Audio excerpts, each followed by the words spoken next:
បាទគោរពជម្រាបសួរពុកម៉ែបងប្អូន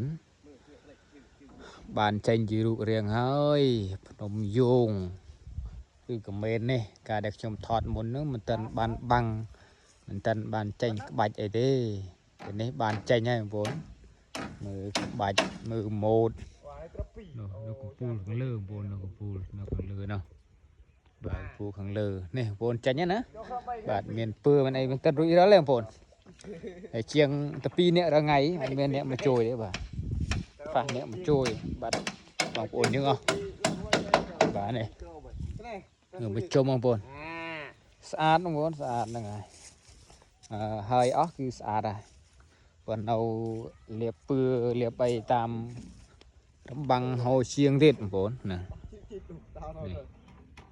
ជាងនៅខាងលើជាងបាទជាងនៅខាងលើនេះបងប្អូនមើលចំណាបត់អញ្ចឹងបងប្អូនណាហើយដល់ពពាកក្បាច់ណាតាមនោះទៀតលោកលោកមិនទាន់មកដល់ទេក្បាច់ដឹកជញ្ជូនមកដល់មិនទាន់មកដល់បងប្អូនស្អាតបងប្អូនហ្នឹងហើយខាងលើនោះគឺយើងប្រើសរសៃធ្វើជាកំពូលបងប្អូនក្រងជាសរសៃណាបាទក្រងជាសរសៃធ្វើជាកំពូលនោះថ្ងៃម៉ោង3ហើយបាទម៉ោង3ជាងហើយនេះគឺស្អាត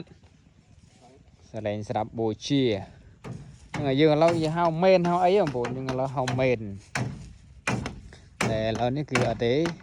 នេះបែបបត់បុរាណដល់បងប្អូនមិនសជ្រុងនេះ